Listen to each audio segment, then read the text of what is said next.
पढ़ाया था उसमें कुछ डाउट है, किसी को कुछ पूछना है?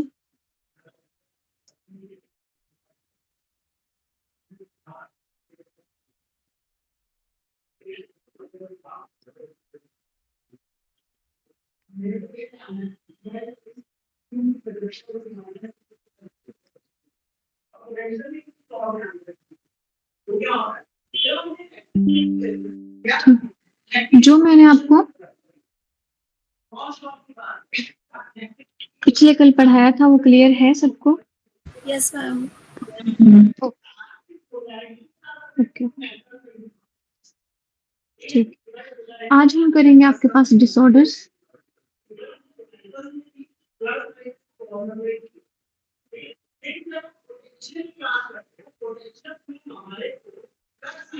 आज हम बात करते हैं आपके पास disorders of muscular and skeleton system. ठीक है, फर्स्ट है आपके पास, फर्स्ट डिसऑर्डर जो है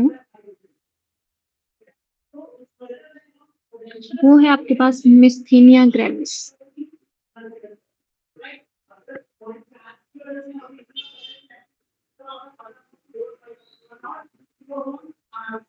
मिस्थीनिया ग्रेविस, ठीक है। देखो जो आपके पास मिस्थीनिया ग्रेविस है वो एक ऑटोइम्यून डिसऑर्डर है, याद रखें। Myasthenia gravis is a autoimmune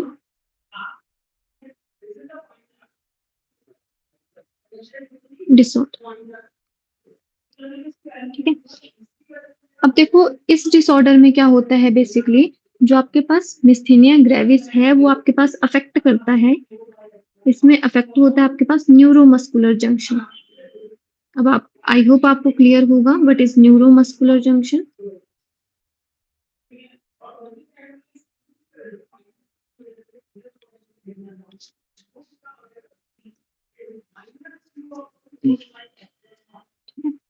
ये देखो, ये आपके पास क्या था, ये आपके पास मान लो ये आपके पास मोटर न्यूरॉन क्या कर रहे हैं, सिग्नल लेके आ रहे हैं। ये सिंपल फॉर्म में बना रही हूँ मैं मोटर न्यूरॉन को, ठीक है। ये आपके पास सिग्नल लेके आ रहे हैं, ठीक है। ये एक्सोनल एंडिंग है, ठीक है।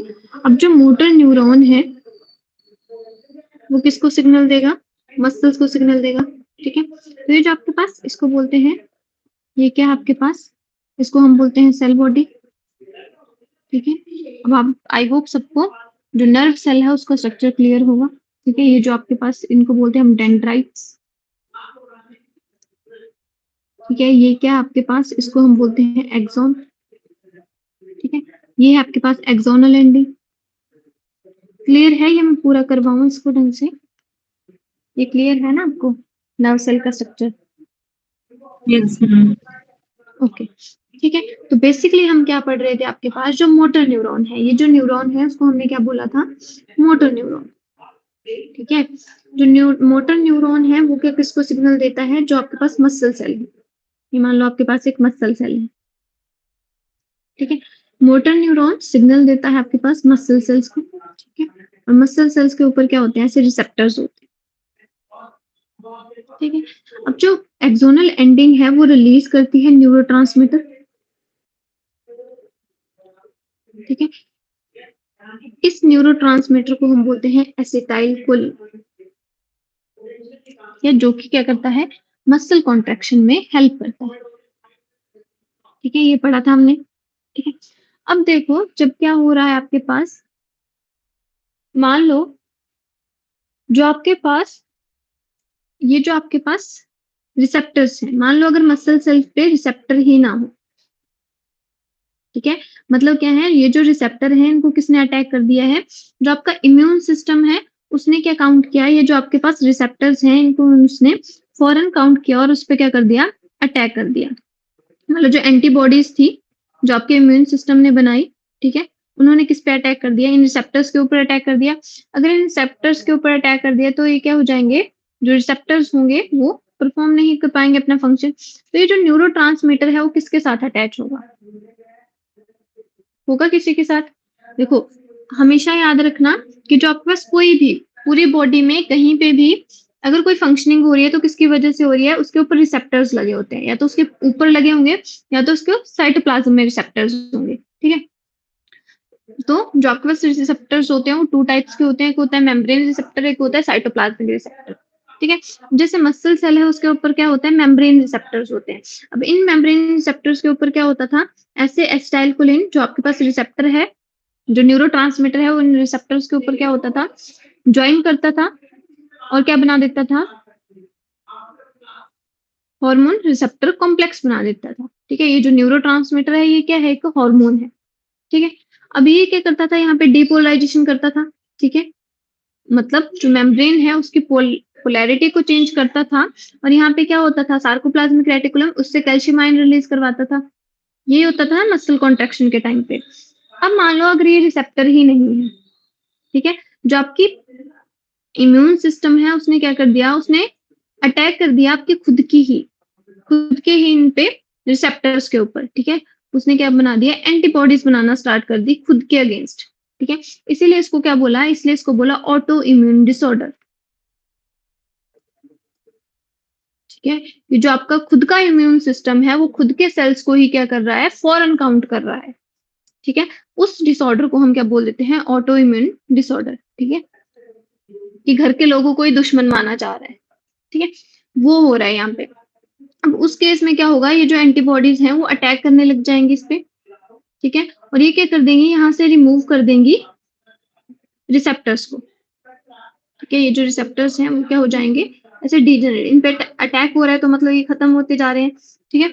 अगर ये खत्म हो जाएंगे तो आपके पास क्या होगा कि जो आपके पास न्यूरोट्रांसमीटर है वो तो रिलीज होगा, बट जो आपके पास मसल सेल है, ये क्या आपके पास, ये आपके पास मसल सेल है, मसल सेल की कॉन्ट्रैक्शन शो नहीं करेगी। ठीक है? मसल सेल में कॉन्ट्रैक्शन नहीं होगी। ठीक है? इससे क्या होगा, मसल फटीग होगी। ठीक है? और जैसे आप पैरालाइज के केस में सुनते हो, ठीक है, paralysis of skeletal muscle, basically इसको क्या बोल सकती हूँ मैं, paralysis of a skeletal muscle. ठीक है? जो आपके पास स्केलेटन मसल है उसके साथ क्या हो रहा है बेसिकली,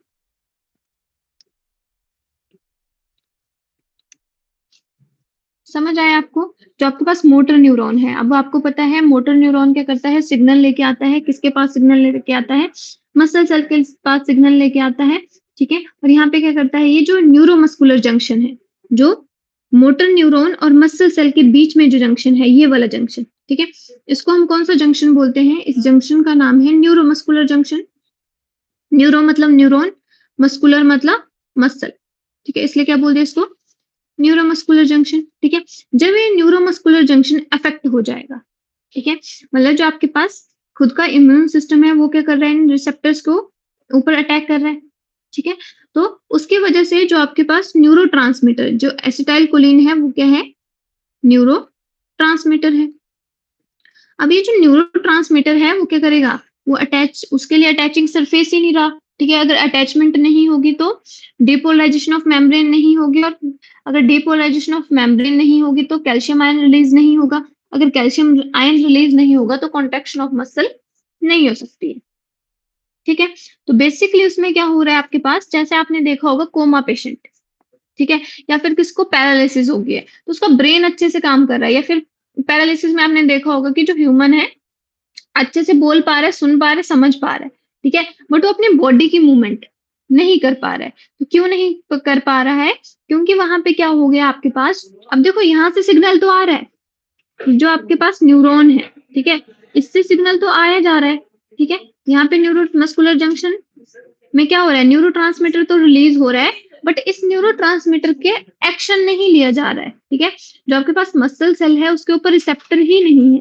अगर रिसेप्टर नहीं होंगे तो जो आपके पास हार्मोन रिसेप्टर कॉम्प्लेक्स है वो नहीं बनेगा, अगर वो नहीं बनेगा तो कॉन्ट्रैक्शन ऑफ मसल्स नहीं होगी। ठीक है? तो जो पैरालिसिस का केस होता है उसमें ये चीज हो रही होती है। क्लियर है?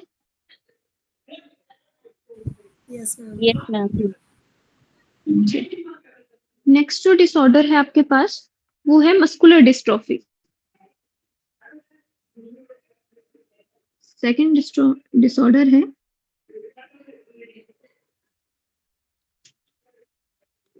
Muscular dystrophy. ठीक है। जो आपके पास मस्कुलर डिस्ट्रॉफी होती है वो किसकी वजह से हो रही है आपके पास? अब ये जो आपके पास मस्कुलर डिस्ट्रोफी है वो किसकी वजह से होती है? जो आपके पास एक कॉन्ट्रैक्टाइल प्रोटीन होती है जिसको हम बोलते हैं डिस्ट्रोफिन। ठीक है। डिस्ट्रोफिन क्या है आपके पास? एक कॉन्ट्रैक्टाइल प्रोटीन है जो कॉन्ट्रैक्शन में हेल्प करती है, इसलिए क्या बोल दिया इसको? कॉन्ट्रैक्टाइल प्रोटीन बोल दिया। ठीक है। अब जब ये डिस्ट्रोफिन, देखो हमने क्या पढ़ा था, ये आपके पास मसल सेल थे। ठीक है। मसल सेल में क्या थे? ऐसे मायोफिलामेंट थे। ठीक है।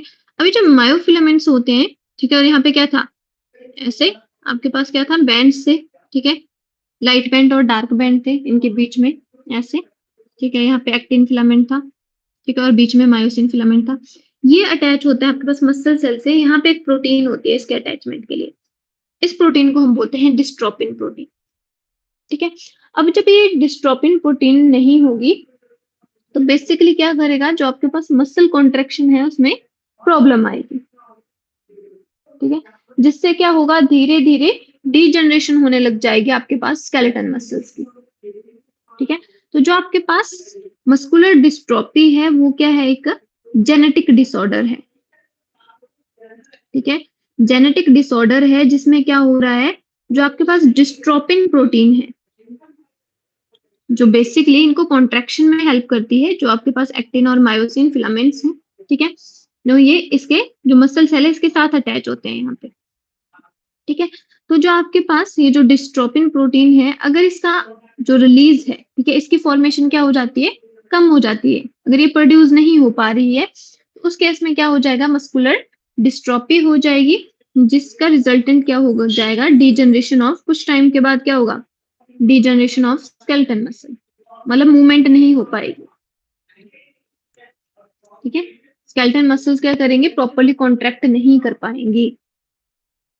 क्लियर है? अब आपने सिर्फ ये याद रखना है, कई बार क्वेश्चन आता है कि जो आपके पास मस्थीनिया ग्रेविस है वो क्या है? ऑटोइम्यून डिसऑर्डर है या जेनेटिक डिसऑर्डर है? बस आपने ये चीज याद रखनी है कि जो मिस्थीनिया ग्रेविस है, ठीक है, वो आपके पास ऑटो इम्यून डिसऑर्डर है, जबकि आपके पास मस्कुलर डिस्ट्रोफी है वो क्या है आपके पास? एक जेनेटिक डिसऑर्डर है। ये नेक्स्ट डिसऑर्डर है आपके पास आर्थराइटिस। ठीक है। ये तो आपको क्लियर ही है। ठीक है।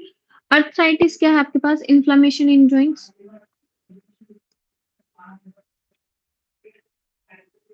Inflammation in joints. ठीक है। मैंने क्या बताया था? जहां पे भी आइटिस वर्ड आ रहा है, ठीक है, उसका मतलब क्या होता है? उसका मतलब होता है इन्फ्लामेशन। ठीक है। उसके बाद नेक्स्ट आपके पास डिसऑर्डर है, वो है आपके पास ओस्टियोपोरोसिस।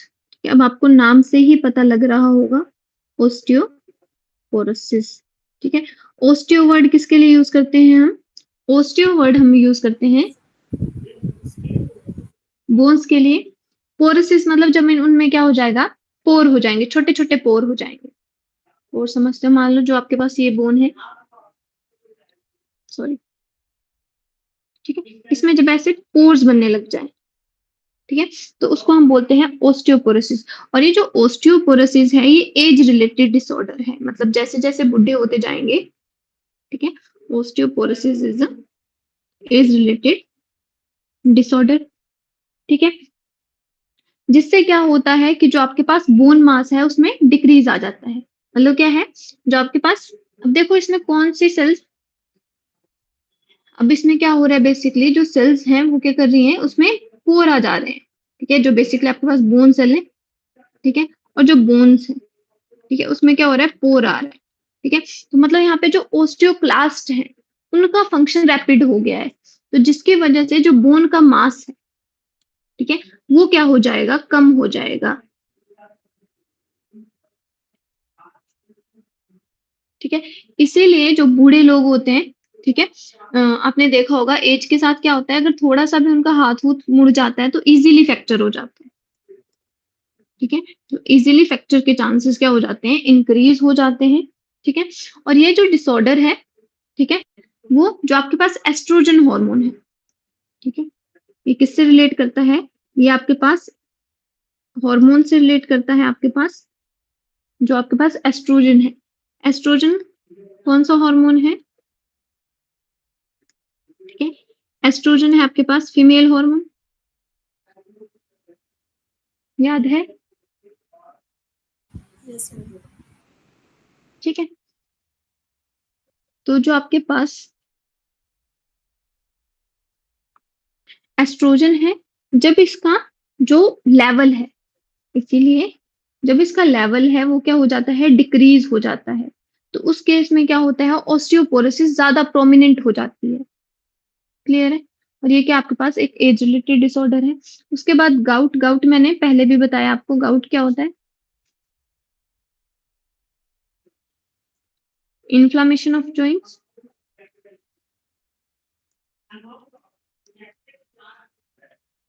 ठीक है, जिसमें क्या हो रहा है, ड्यू टू एक्युमुलेशन ऑफ, किसकी वजह से, एक्युमुलेशन ऑफ यूरिक एसिड। ठीक है, और जो यूरिक एसिड है वो किस फॉर्म में होंगे, वो होंगे आपके पास सोडियम यूरेट की फॉर्म में डिपॉजिट होना स्टार्ट हो जाएंगे, in the form of sodium urate. ठीक है, जब आपके पास जो यूरिक एसिड है वो सोडियम यूरेट की फॉर्म में डिपॉजिट होना लग जाएंगे, जैसे मान लो ये आपके पास क्या है, एक बोन है, ठीक है, ये आपके पास दूसरी बोन है, ठीक है, इसके बीच में क्या है, ऐसे साइनोवियल मेम्ब्रेन है और उसके बीच में साइनोवियल फ्लूइड है। तो इन दोनों के बीच में क्या है, अब ऐसे आपके पास जो यूरिक एसिड है, ठीक है, वो डिपॉजिट होने लग जाएगा। ठीक है, तो जो मूवमेंट होगी उसमें क्या होगा, फ्रिक्शन काउस होगा, जिसकी वजह से क्या होगी, पेन होगी। क्लियर है? उसके बाद नेक्स्ट डिसऑर्डर है आपके पास, और ये किसके होते हैं, ये बने होते हैं आपके पास सोडियम यूरेट के। उसके बाद नेक्स्ट डिसऑर्डर है आपके पास टेटनस।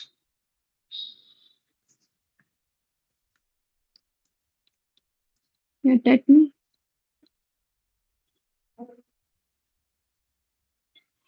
ठीक है, तो जो आपके पास टेटनी है वो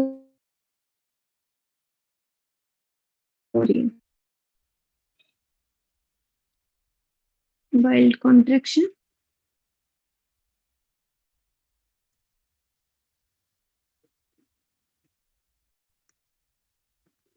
ठीक है, जो रैपिड स्पाज्म है वो किसकी वजह से होगा, जब आपके पास कैल्शियम लेवल हो लो होगा, due to the low calcium level. ठीक है, अब देखो ये कैसे होगा, मान लो कोई मसल कॉन्ट्रैक्ट हो रही है, ठीक है, अब आपको पता है यहाँ पे क्या हो रहा है, आपके पास न्यूरोमस्कुलर जंक्शन में क्या हो रहा है, यहाँ से सिग्नल आ रहा है, ठीक है, न्यूरोट्रांसमीटर रिलीज हो रहा है। ठीक है, अभी यहाँ पे क्या है, सार्कोप्लाज्मिक रेटिकुलम से क्या निकल रहा है, आपके पास कैल्शियम आयन निकल रहे हैं। ठीक है, जो मसल कॉन्ट्रैक्शन में हेल्प कर रहे हैं। अब देखो कैल्शियम आयन जितने चाहिए मसल कॉन्ट्रैक्शन के लिए, अगर वो प्रॉपर नहीं हो पा रहे हैं, ठीक है, तो क्या होगा, एकदम से कॉन्ट्रैक्शन होगी। ठीक है, तो ये किसकी वजह से, आपके पास लो कैल्शियम आयंस की वजह से होता है। उसके बाद नेक्स्ट आपने एक सुना होगा, रिमेटोइडेड अर्थराइटिस, नेक्स्ट डिसऑर्डर।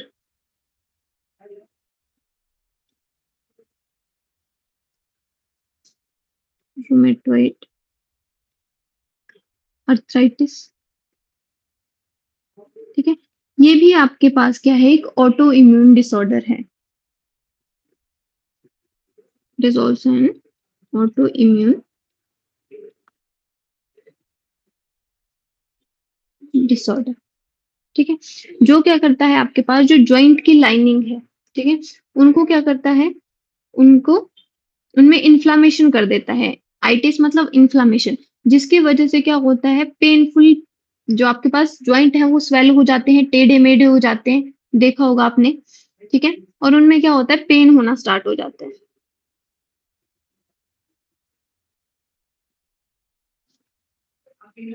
ठीक है, उसके बाद नेक्स्ट आपके पास डिसऑर्डर है रिगर मोर्टिस। नेक्स्ट डिसऑर्डर है आपके पास rigour mortis.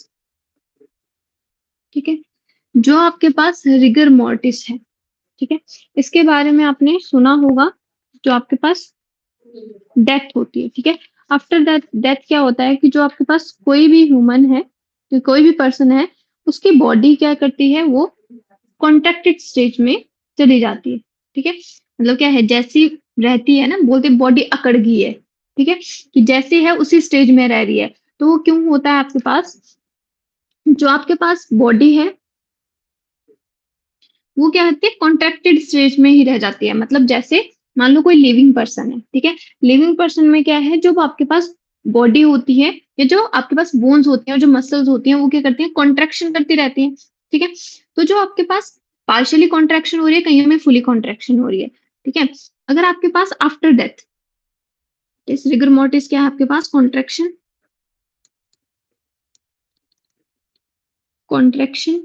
Of muscles after death,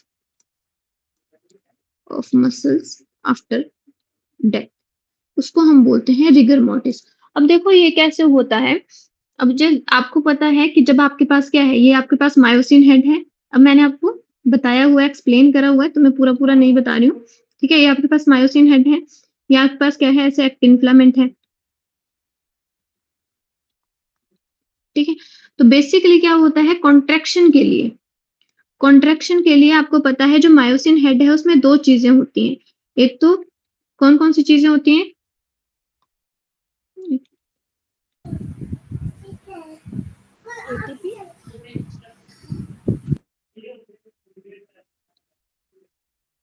ठीक है, मायोसिन जो हेड है उसमें क्या होता है, एक एटीपी बाइंडिंग साइट होती है। ठीक है, एक मतलब उसके पास एटीपीएज एक्टिविटी होती है। देखो एक इसके पास क्या होगी, एटीपीएज एक्टिविटी होती है, और एक होती है इसके पास एक्टिन बाइंडिंग साइट। अब आपको सब क्लियर है। ठीक है, अब देखो जैसे ही क्या हो रहा है, किसी पर्सन की डेथ हो गई, ठीक है, तो जिस वो स्टेट में रह रहा है, ठीक है, तो मतलब क्या है, उसके मसल्स में कोई ना कोई कॉन्ट्रैक्शन हो रही है, क्योंकि जैसे ही जो हमारा पोस्चर है, चाहे हम बैठे हैं, खड़े हैं, लेट रहे हैं, ठीक है, वो कौन मेंटेन कर रहा है, आपके पास जो मसल्स हैं वो मेंटेन कर रही हैं। ठीक है, तो बेसिकली उनमें थोड़ी बहुत पार्शियल कॉन्ट्रैक्शन हो रही है, जिसकी वजह से हमारी जो पोजीशन है हम वो उसको हम मेंटेन कर पा रहे हैं। ठीक है, अब जब क्या होगा, मान लो किसी पर्सन की डेथ हो गई, तो उस केस में क्या होगा, जो एटीपी है, ठीक है, उसकी कमी हो जाएगी। ठीक है, पर्सन क्या करेगा, अब जो लिविंग ह्यूमन बीइंग है उसमें तो क्या हो रहा है, आपके पास एक्टिविटी हो रही है जो क्या कर रही है, एटीपी प्रोड्यूस कर रही है। ठीक है, बट जब किसी पर्सन की डेथ हो जाती है, तो क्या होगा, जो एटीपीज होगा, ठीक है, मतलब उसकी एक्टिविटी बंद होगी, मतलब क्या है, एटीपी डेफिशिएंसी हो जाएगी, डेफिशिएंसी। ठीक है, एटीपी अगर कम हो गया तो क्या होगा, जिस कॉन्ट्रैक्टेड स्टेज में वो था, ठीक है, अगर मान लो यहाँ पे क्या हो रहा था, इस कॉन्ट्रैक्टेड स्टेज में था कि ऐसे बॉन्ड बन गया इनका, ठीक है, अब और एटीपी मिल नहीं पाएगा। ठीक है, तो वो उसी कॉन्ट्रैक्टेड स्टेज में रह जाएगा। ठीक है, इसीलिए इसको और क्या बोलते हैं, इसको बोलते हैं stiffness of muscles, stiffness of muscles after death. ठीक है, उसको हम बोलते हैं रिगर मोर्टिस। ठीक है, मतलब जैसे जिस पोजीशन में था उसी में रह जाएगा, उसको नॉर्मली लाने में क्या करेगा, ज्यादा आपको एफर्ट्स करने पड़ेंगे। ठीक है, तो बेसिकली जो आपके पास रिगर मोर्टिस है, ठीक है, वो किसके वजह से होता है, डिक्रीज इन एटीपी। ठीक है, इसको याद रखना, एटीपी की डेफिशिएंसी या फिर सिंपली आप बोल सकते हो डिक्रीज इन एटीपी की वजह से क्या होती है, आपके पास रिगर मोर्टिस कंडीशन आती है। क्लियर है। ठीक है, एक आपको पता है क्रैम्प्स, क्रैम्प्स किसकी वजह से आते हैं, ये हमने पढ़ा हुआ है। ठीक है, जो क्रैम्प्स होते हैं, मसल क्रैम्प्स, वो किसकी वजह से आते हैं, due to accumulation of, lactic acid. हाँ right, accumulation of lactic acid. ठीक है, और मैंने आपको पढ़ाया भी था, जो लैक्टिक एसिड है, ठीक है, वो बाद में 80% किस में चेंज हो जाता है, ग्लूकोज में, 20% CO2 में। ठीक है, और ग्लूकोज वाले को हम यूज कर लेते हैं, और उस साइकिल को क्या बोलते हैं, कोरिस साइकिल। कोरिस साइकिल। ठीक है, तो जो आपके पास मसल कॉन्ट्रेक्शन वाला। और एक मैंने और चीज बतानी थी आपके पास, एक होता है आपके पास बॉडिच लॉ, ठीक है, जिसको ऑल और नन प्रिंसिपल बोलते हैं। इधर लिख देती हूँ।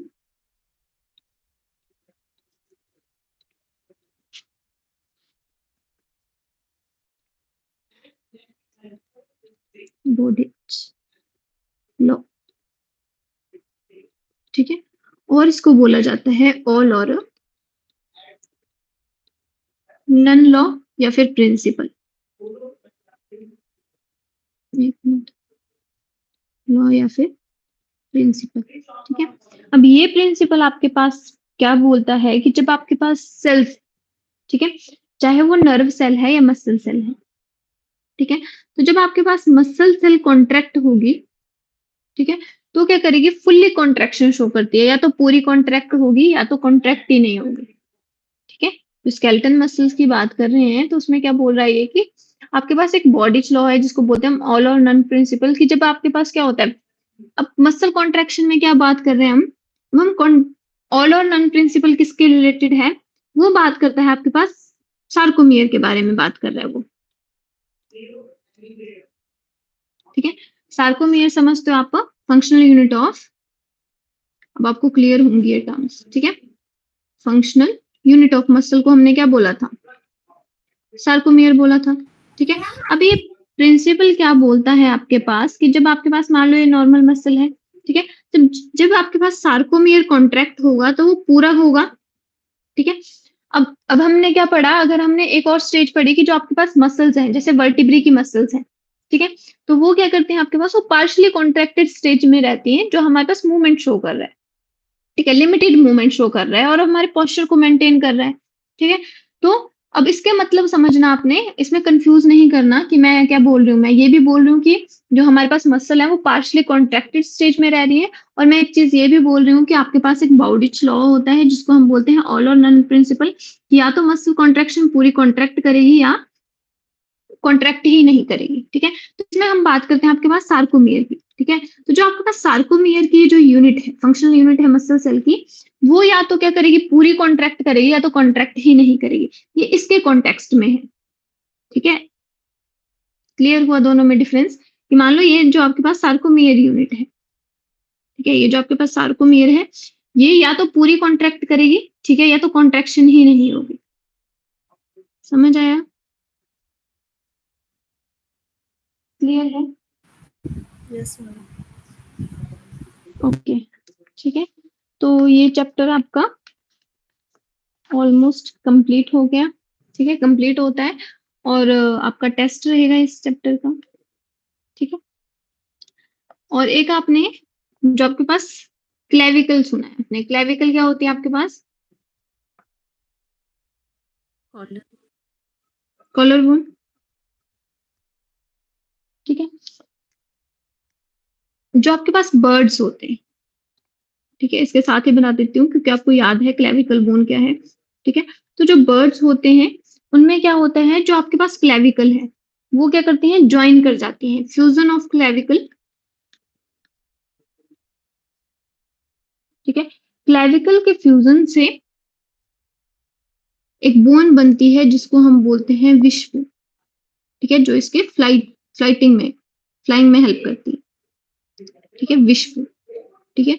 और ये किस में प्रेजेंट होती है, बर्ड्स में प्रेजेंट होती है, और किससे बनती है ये, फ्यूजन ऑफ क्लेविकल से बनती है,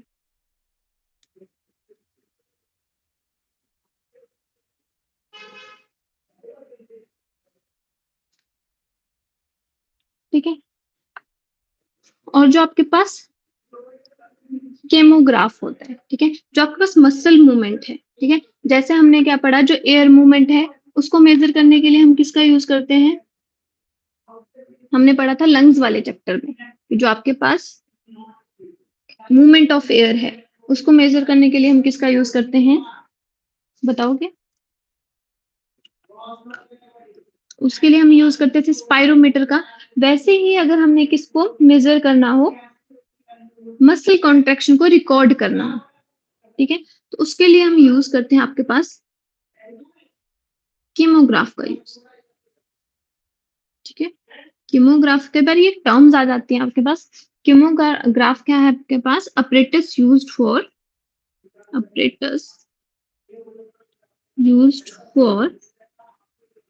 muscle contraction record।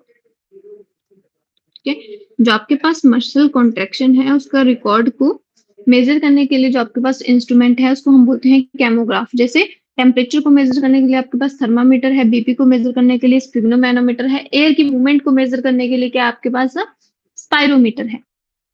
ठीक है, वैसे अगर आपने मसल कॉन्ट्रैक्शन के मूवमेंट को क्या करना हो, रिकॉर्ड करना हो, तो उसके लिए हम यूज करेंगे केमोग्राफ का। क्लियर है? Yes ma'am. Yes. Okay, I hope जो मैंने पढ़ा है आपको समझ आ गया होगा। ठीक है, इसके साथ ही थोड़ा सा मैं आपको, देखो हम बात करते हैं, तब हम बात करते हैं कार्टिलेज की, तो मैं थोड़ा सा आपको आइडिया दे देती हूँ कार्टिलेज का। ठीक है, क्योंकि अभी हमारे पास है, टाइम है। ठीक है, और ये चैप्टर आपका क्या होता है, कंप्लीट होता है। ठीक है, इसमें कुछ भी कंफ्यूजन होगा या कुछ पूछना होगा तो आप पूछ सकते हो। ठीक है, और इसके साथ ही आपके पास क्या रहेगा, टेस्ट रहेगा आपके पास, इस जो आपके पास ये यूनिट है। ठीक है,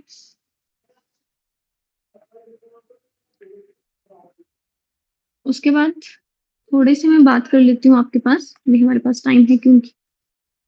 ठीक है, कार्टिलेज की बात कर लेते हैं। कार्टिलेज क्या है आपके पास? एक flexible connective tissue, flexible connective tissue है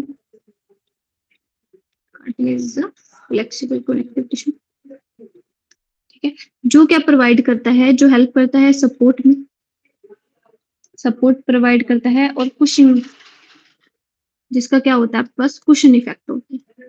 ठीक है, कुशन इफेक्ट का मतलब क्या है आपके पास, हमने क्या पढ़ा कि जो आपके पास बोन्स है, ठीक है, मान लो एक बोन है, ठीक है, और ये दूसरी बोन है। ठीक है, बोन एक दूसरे से किसके साथ ज्वाइन होती हैं, उनको हम बोल देते हैं ज्वाइंट। ठीक है, तो जो ज्वाइंट्स होते हैं, ठीक है, उसमें क्या होता है, डिफरेंट टाइप के कार्टिलेज होते हैं। ठीक है, अब ये जो कार्टिलेज है वो क्या कर रहे हैं आपके पास, जैसे ही मूवमेंट हो रही है, ठीक है, मतलब ये जो आपके पास दो जो बोन्स हैं वो क्या कर रही हैं, मूव कर रही हैं। ठीक है, जॉइंट क्या कर रहे हैं, इनको जोड़ रहे हैं। ठीक है, और जैसे ही मूव करेगा तो मतलब एक दूसरे के ऊपर भी आ सकते हैं ऐसे ऐसे। ठीक है, तो इसमें इसके टाइम पे क्या हो, फ्रिक्शन ना हो और इनको कुशन इफेक्ट मिले कि स्मूथली एक दूसरे पे क्या कर सके, ये स्लाइड कर सके और मूवमेंट शो कर सके।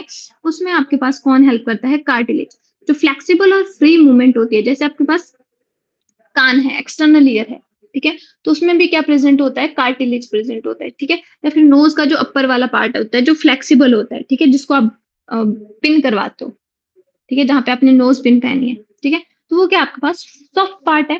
ठीक है, जिसको इलास्टिक पार्ट है और फ्लेक्सिबल है। ठीक है, तो उसको हम क्या बोलते हैं, कार्टिलेज बोलते हैं। ठीक है, जो आपके पास कार्टिलेज होता है वो बेसिकली 3 टाइप्स का होता है।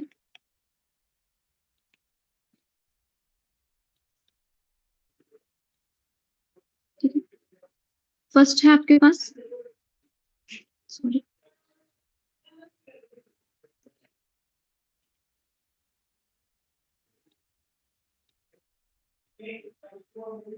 एक है आपके पास हाइलिन कार्टिलेज, एक होता है आपके पास इलास्टिक कार्टिलेज, ठीक है, और एक होता है आपके पास फिब्रो कार्टिलेज, फाइब्रो कार्टिलेज। ठीक है, जो आपके पास हेलाइन कार्टिलेज है वो कॉमन टाइप ऑफ कार्टिलेज है। ठीक है, मोस्ट कॉमन कौन सा है आपके पास, हेलाइन कार्टिलेज क्या है आपके पास, कॉमनली फाउंड होता है। ठीक है, मोस्ट कॉमन टाइप है। ठीक है, और जो आपके पास हेलाइन कार्टिलेज होता है वो प्रेजेंट होता है आपके पास नोज में। ठीक है, नोज का जो स्मूथ वाला और फ्लेक्सिबल एरिया होता है। ठीक है, जो आपके पास ट्रैकिया है, ठीक है, और जो आपके पास रिब्स है, ठीक है, उनमें कौन सा कार्टिलेज प्रेजेंट होता है, देखो रिब्स में हमने पढ़ा है, देखो यहाँ पे क्या थी, स्टर्नम थी। ठीक है, स्टर्नम के साथ ऐसे रिब्स अटैच हो रही थी। ठीक है, तो यहाँ पे जो कार्टिलेज होता है, एक मिनट, ये येलो से रिप्रेजेंट कर रही हूँ मैं, यहाँ पे जो कार्टिलेज होता है वो कौन कौन सा होता है, हेलाइन कार्टिलेज होता है।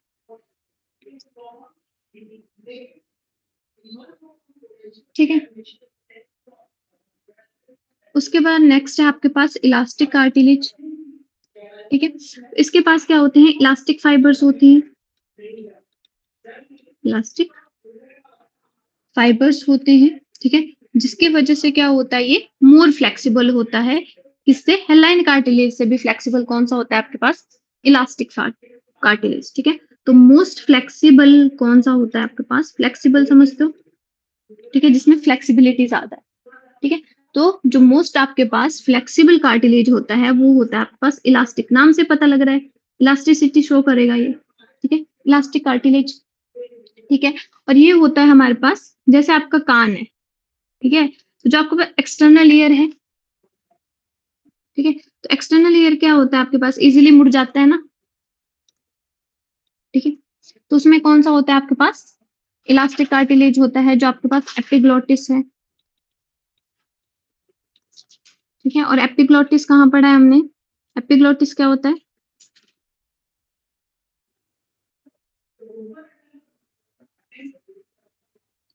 जो आपके पास ट्रैकिया है उसकी ओपनिंग को क्या बोलते हैं, जो आपके पास ट्रैकिया है उसकी ओपनिंग को हम बोलते हैं ग्लोटिस।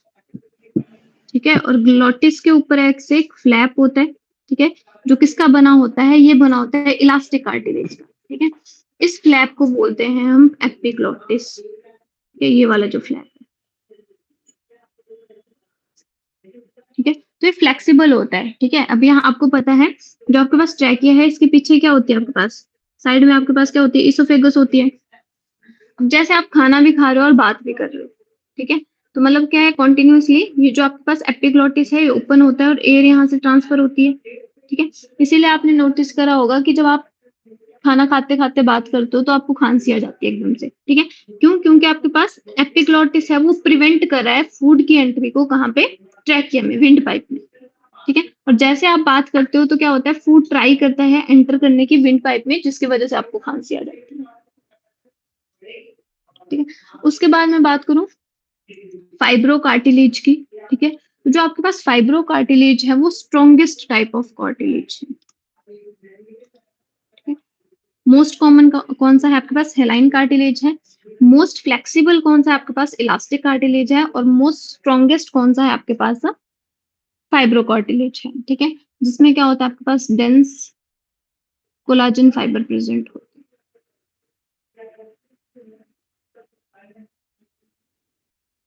ठीक है, और ये कहाँ पे प्रेजेंट होता है हमारे पास, अगर मैं बात करूं लोकेशन की, लोकेशन तो ये प्रेजेंट होता है आपके पास इंटरवर्टिब्रल डिस्क में, इंटरवर्टिब्रल डिस्क में।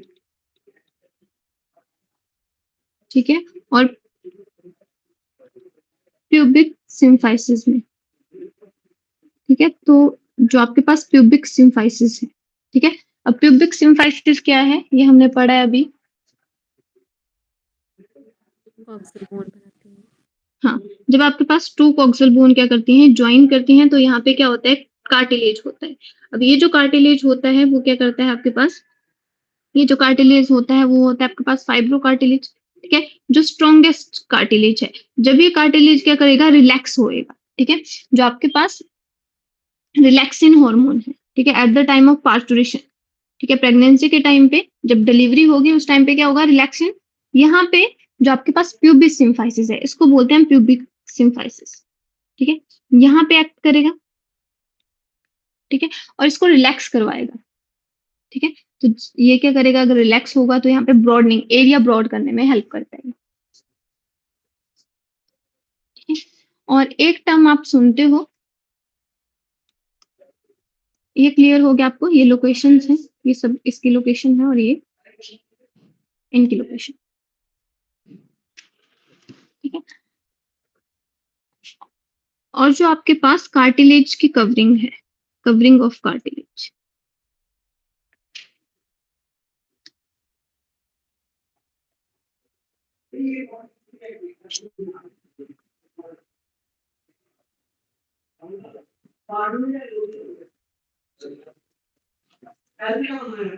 उसको हम बोलते हैं पेरिकॉन्ड्रियम, ठीक है। और कॉन्ड्रियोसाइट्स बोला जाता है कार्टिलेजिनस सेल को।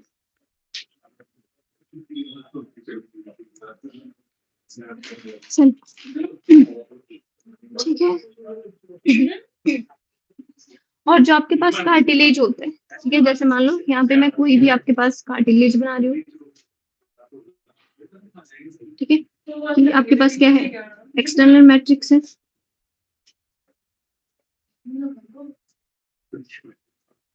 ठीक है। यहाँ पे क्या होंगे बीच में, ऐसे कॉन्ड्रियोसाइट्स होंगे, सेल्स भी होंगे, कनेक्टिव टिश्यू होगा, मैट्रिक्स होगा, ठीक है। और बीच में क्या होता है, कुछ स्पेस होता है, ये ब्लू से बना रही हूँ मैं, ठीक है। ऐसे बीच में क्या होता है, चाहे आपके पास बोन्स है चाहे आपके पास कार्टिलेज है, उनके बीच में क्या होता है, स्पेस होता है, इसको हम बोलते हैं लैक्यूना, लैक्यूनाई, ठीक है। तो लैक्यूनाई क्या होता है, स्पेस बिटवीन, ठीक है, स्मॉल स्पेस या कैविटी बोल सकते हो आप, स्मॉल स्पेस और कैविटी बिटवीन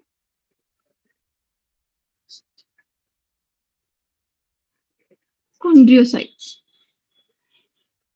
ठीक है। जो कॉन्ड्रियोसाइट्स होते हैं उनके बीच में जो कैविटी होती है, ठीक है, ऐसे ओपन कैविटी होती है ये, या ऐसे खाली स्पेस है ऐसे, ठीक है, उसको हम बोलते हैं लैक्यूनाई। और जो आपके पास लैक्यूनाई होते हैं वो दोनों जगह पे प्रेजेंट होते हैं, वो बोन्स में भी होते हैं और कार्टिलेज में भी होते हैं, क्लियर है, ठीक है। कई बार क्वेश्चन पूछते हैं आपसे पास, जो आपके पास लैक्यूनाई है, lacunae term is related to, तो it is related to bones और कार्टिलेज, क्लियर है।